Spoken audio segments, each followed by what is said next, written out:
It's autonomy and mastery and purpose, right? That drives people to be engaged. And so we've got the autonomy piece figured out, right? Our employees are highly empowered. So how do we help them connect to purpose?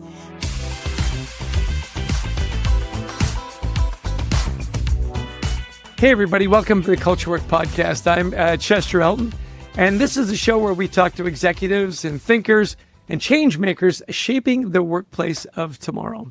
And today we're going to talk to somebody who's built a wonderful culture, the most recognized workplace culture in Michigan.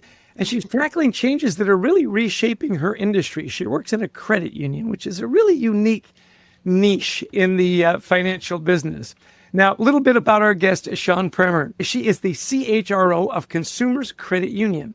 They've been recognized as the best and the brightest company to work for 10 consecutive years. She's a professional speaker and has been named Michigan's top HR professional. She's taught at Northwood University and Lansing Community College. Today, we're exploring what it takes to maintain an award-winning culture, how Shawn approaches employee well-being in a high-stress, member-facing role, and what she's learned about building organizational resiliency. So let's jump in. Shawn, we are delighted to have you with us today. I'm so excited to be here. Good. I'm a huge fan. Yes, we had a wonderful discussion before we went live, so we appreciate your support. So here's the thing, 10 consecutive years, right? Almost unheard of. And that's not being lucky, right? That's being good. So take us back to 2011 when you started at the credit union. And what was the culture like then? And what did you need to do to get where you are today? When I joined the credit union in 2011, it already had a great foundation. So I want to say our CEO, who is now retired, Kit Snyder, really built a people-first culture. He started at this organization when there was 4 employees. And when I started here, built it to 110 employees and did so in a way, obviously under very informal, right? No formal HR. So really built it as a CEO with a great foundation. And so what I loved was he had a vision. He said, we are a fast-growing organization. We've had double-digit growth year over year. For now, we're at 38 years of double-digit growth. And it's all organic. So we don't do it through merger and acquisition. So how he could see how he needed to have a leader of culture to be able to carry that right into the future. So that's where we were, this 110-person organization with a CEO who knew everybody intimately and had relationships with every team member, to where we are today with nearly 500 employees and still keeping as much of that personal connection as we feasibly can as we grow. And so every structure, everything we do here, it's like, how do we build it around culture first, people first, and creating a great workplace? Yeah, it's easy to say people first, right? And many companies have that in their vision. To actually deliver on it. And when you've got a CEO that buys in, it's a lot easier, isn't it? It sure is. Our current CEO, who took over a few years ago after our CEO retired, has been here for 35 years, right? So he's come up through the culture. He understands that culture. And we actually wrote our entire strategic plan and our vision statement around the theme of growth through culture and performance. So growth's important, but it's not more important, right? That culture is the foundation of what we do, so we won't grow at all costs. So you've been there almost 15 years, right? Mm-hmm. So over the time, what's kept you engaged? Because, this award-winning performance, every year, and we're getting close, right? The calendar ticks over, it's January 1, and everybody starts at 0. So what have you done to stay engaged and continue that double-digit growth? Yeah. So what I love here is our organization, the foundation of how our employees operate here is empowerment. So, it's really important. We want all of our employees to think of this as their own business. So I get to do the same, right? So I'm empowered as the executive in charge of culture to really build everything around what's going to make us great. And that keeps me engaged, right? Because the focus changes every strategic planning cycle around what's needed, right? So if we look back 5 years ago, there was a pandemic. So everything I was building was like, how do we help our employees through this pandemic? And then we get through the pandemic and all of a sudden interest rates are high and people are stressed about financial well-being. And so I'm able to shift strategy for what we're doing for our employees on that sense. And then, we have a mental health crisis in the workplace, and I have the empowerment to shift, to help our employees there. So what keeps me engaged is having the ability to be nimble and make decisions because we're always making the decisions around what's the best experience for our employee? How do we create the best experience for them as an employee here so that they can in turn create the best experience for our member, right? And I'm empowered to do that. Well, and the thing is, you're big enough to make a big impact, and yet you're small enough to still know most of your people pretty well, right? Mm-hmm. And credit unions are really unique. For those of you that have never been a part of a credit union, it's a membership. So you're kind of all in this together. How has that helped you shape the culture? You mentioned a little bit about you really do care for each other. How does that impact the culture? Yeah, so it's so important because it provides for purpose, right? So we all know there's like this old book called Drive, right? And we all know that it's autonomy and mastery and purpose, right? That drives people to be engaged. And so we've got the autonomy piece figured out, right? Our employees are highly empowered, and we teach them to be empowered. So how do we help them connect to purpose? So when they understand that every single member that walks through the door, our mission is to make their financial goals and dreams come true. It's not to make more money for our stakeholders, right? They're our stakeholder, and how do we make more money for them? And how do we help them achieve their goals? And how do we help them through the tough times? When I think about, let's say, collections. So we have a collections department here, right? Because sometimes people can't pay their loans. I never have trouble recruiting for our collections department because we don't do collections like, hey, I'm pounding on your door, pay your bill, or we're taking your car. It's like, hey, it looks like you're going through a tough time. How can we help you? How can we help you not lose your car? How can we help you not lose your home? And so it's a different perspective on how you serve that person who walks through your door, and how do you create for them better financial well-being for them, right? And so it's just so much easier to tie to purpose when you're not worried about the bottom line. Do we make money? Yes, we have to make money, right? But it's not the ultimate goal of what we're doing. The ultimate goal of what we're doing is to have highly satisfied members who continue to bank with us and meet their goals, because we know in turn, then we will make enough money to be able to do the things that we do so we can give great rates and all of those things. So it's so much more purpose driven than it is when all you're doing is like, what's the bottom line? That's such a different approach than what people are used to in most financial institutions. You miss a payment, you're in trouble. You miss a payment and you want to come in. Can you tell us a story of a situation like that where maybe you were really able to help somebody through tough times, and then years down the road, it was a big success story? Gosh, there's so many. But we actually have a small business owner that's a member here that was a member with us when he was very young, had some financial struggles. And we worked with him shoulder to shoulder to help him through those. And then helped him when he started his business, helped him now when he has several business opportunities, and has been in our commercials. I always love when I talk to our collections team and our fraud team. They do such a great job of helping the member feel special, but not isolated. So there's so much fraud that happens now. And I just heard the story the other day of where we helped a woman not wire $250,000 to a fraudulent, right, to a fraudster. And while she was very embarrassed that she almost did it, she couldn't have been more thankful that our team didn't allow her to do it and really helped her see how what was happening was fraud.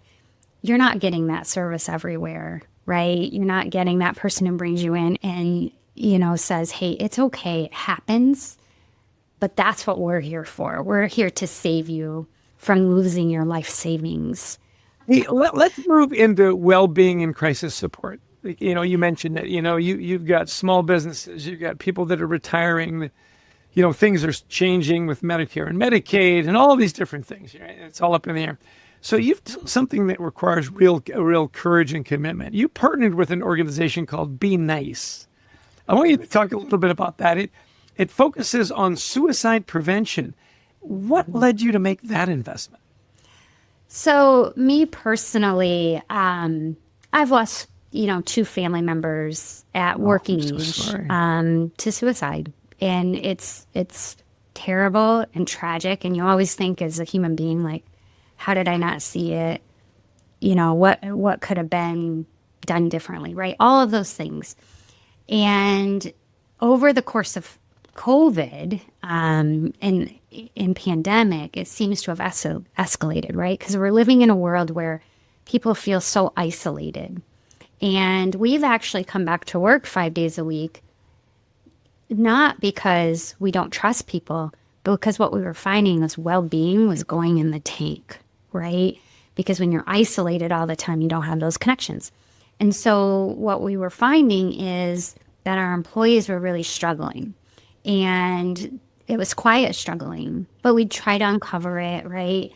And so over time, we said we need to find a way to not make it such a stigma, to have open dialogue, to have conversations around it in our organization. So we found Be Nice, and Be Nice is a local organization that's what they do. They partner with organizations, they partner with the community about suicide awareness and prevention. And we went all in. So we went all in. We have 54 liaisons, they're called, that went through extensive training to be liaisons. And then we shared that with all 500 employees. And we asked everybody to take the pledge. And so it's really about noticing, right? Seeing it. You see your coworker, something's not quite right. Or you hear them talk about a member or family member, right? And you notice it. And then you invite them to talk about it. You challenge the status quo. You challenge them to get help. You challenge them to do something different, because we all know right, in order for things to change, you have to do something different. You can't keep doing the same thing and expect different results, and then empowering them. So that's what the NICE stands for, right? And we just have conversations around it. Our CEO talks about it. I talk about it. Our managers talk about it. And it's really helped, one, uncover some things with our employees that they maybe never would have brought up. But two, it just removed the stigma. Right? That's the biggest thing, right? Is people are embarrassed to talk about it. And when your CEO is talking about it and you're talking, how often does that happen? What's the cadence? Is it once a month? Is it once a quarter? Is it in every meeting? So there's a couple of ways this happens. So we actually have a board on our intranet that gets updated regularly. So that's like kind of front and center, where people get notifications about resources. And because Be Nice is one resource, but we have other resources as an organization. We have an amazing EAP here. They also provide education. So there's all kinds of things. So we have manager education on a regular basis around mental health in the workplace.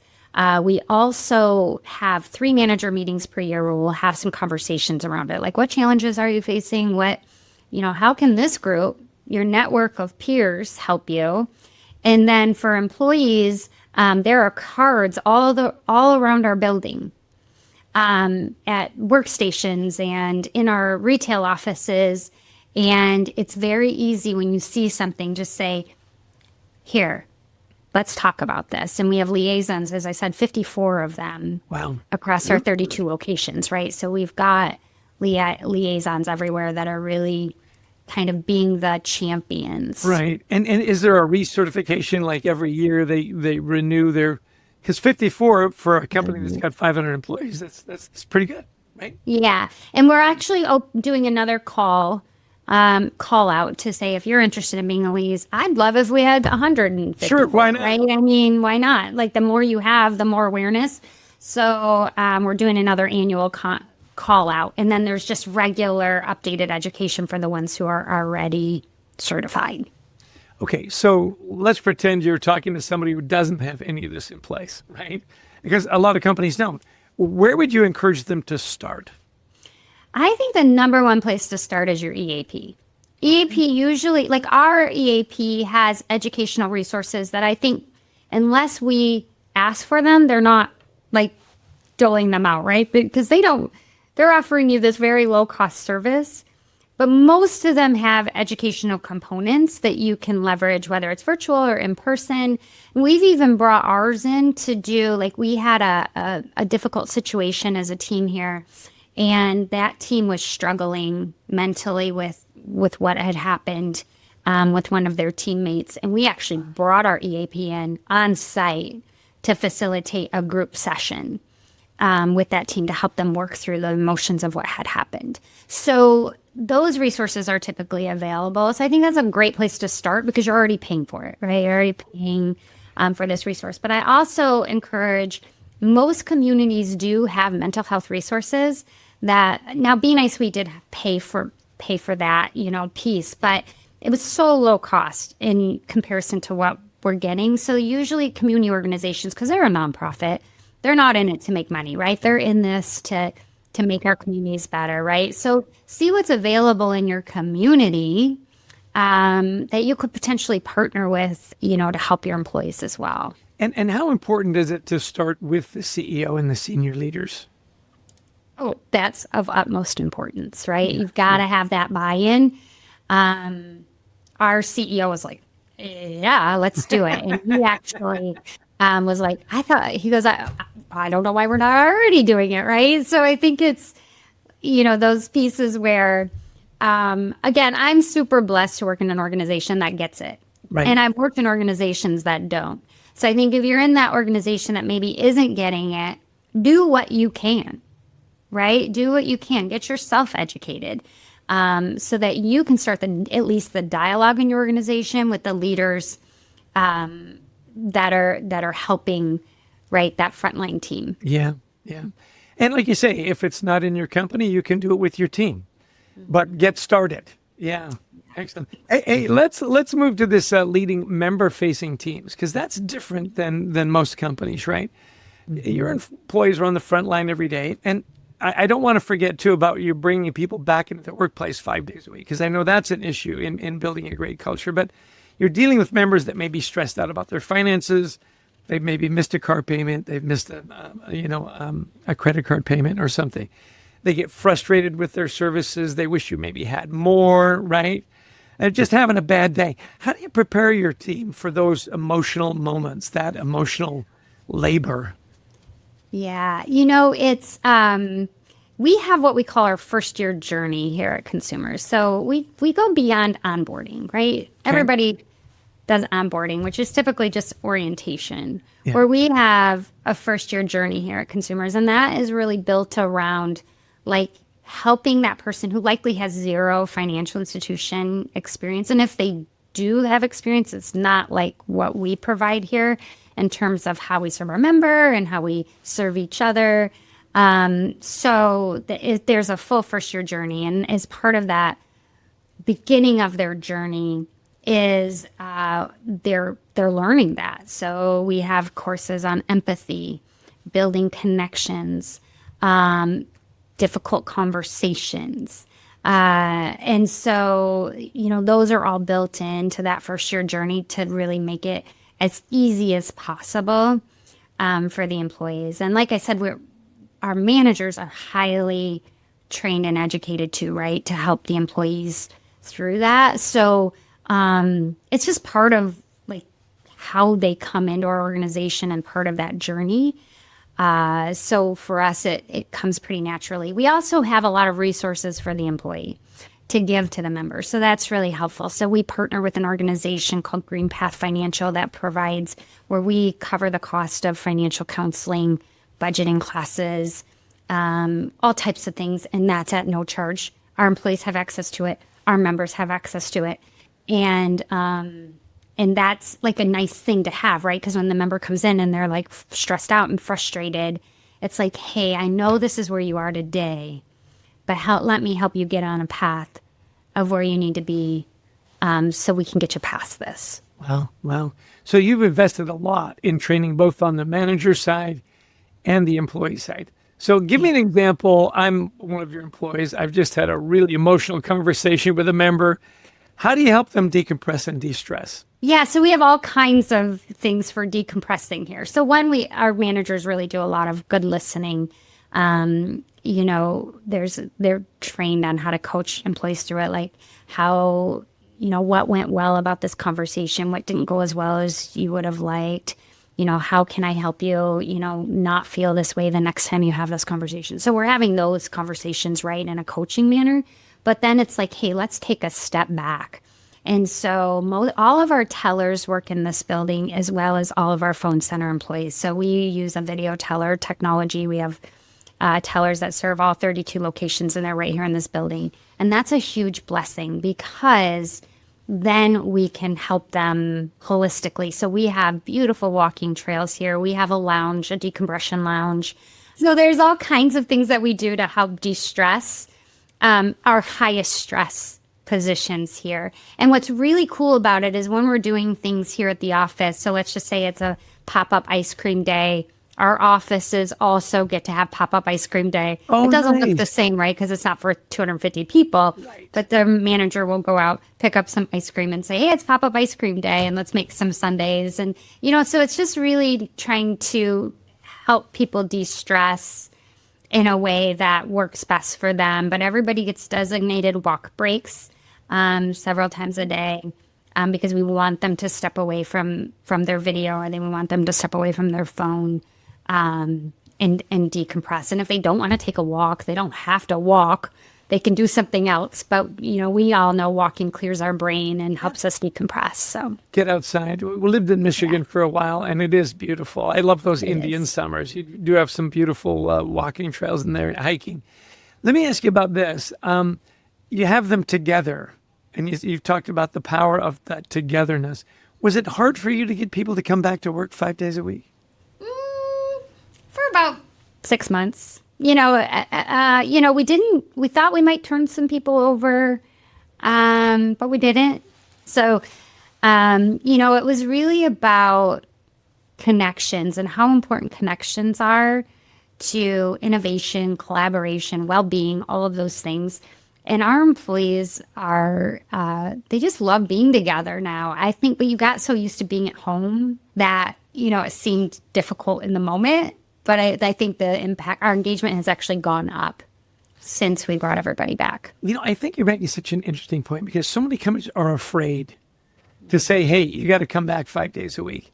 And yet your experience is now that they're coming back, they enjoy the community. Loneliness is up, isolation is up, and being together with your coworkers and your teammates, there's comfort there, isn't there? Yeah, and be nice doesn't necessarily work if we're all remote.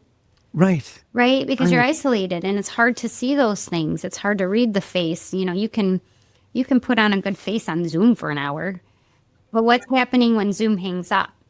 Right? And so I think being together, collaborating, building those connections. We have these employee connection groups, which is kind of fun.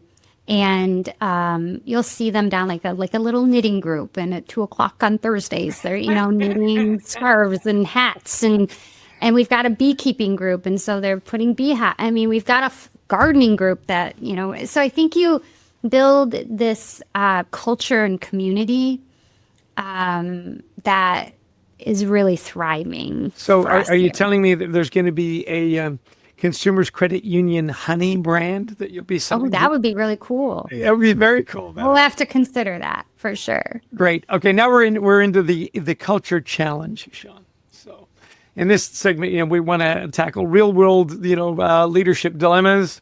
So what's the challenge you're working through right now that other HR leaders might be facing too? What's your biggest challenge? Yeah, so if I wanted to bring one to you, I'd say, we're such a paternalistic culture here, where we really just want to take care of everybody, right? We also are a high-performing organization. Right. Like, we exceed our peers in every area.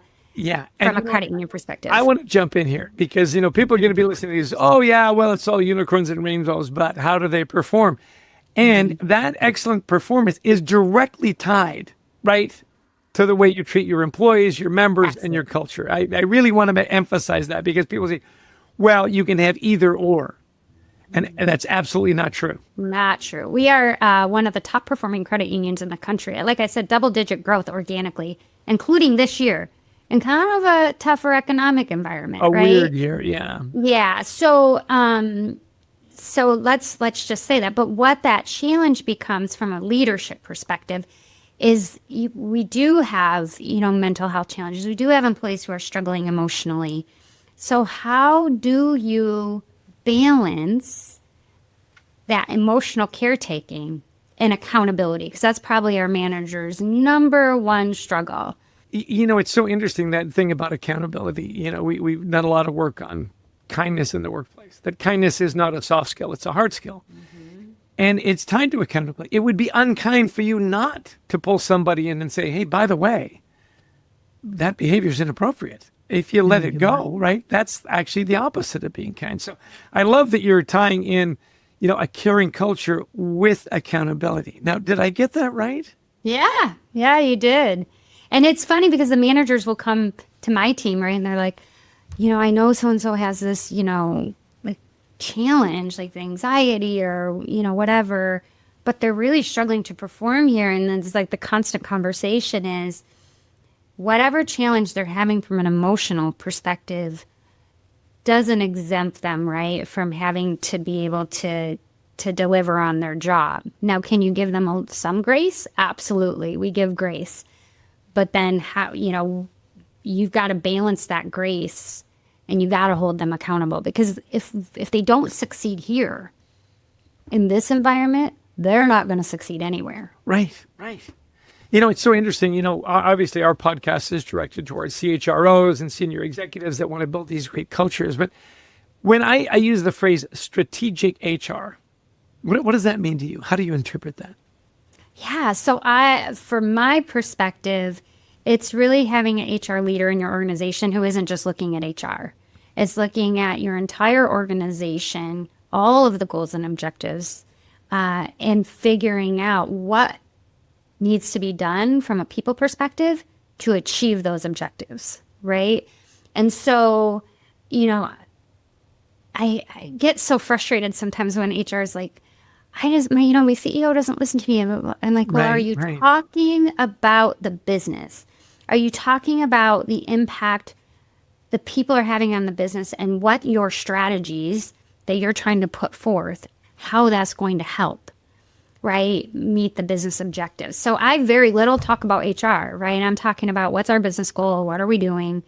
What are we trying to accomplish? If we need 10% loan growth, what is that impact on people? What does that mean? How do we do it from a people perspective? So I think that's strategic HR, right? Yeah. You're a business partner, not just an HR partner. Yeah. Okay, great. We're wrapping up here. Shawn, this has been so wonderful. But we call this the lightning round. And we gave you a little bit of a heads up on this. But I'm going to ask you 6 rapid fire questions. First thing that pops into your head, okay? Best leadership advice you ever received?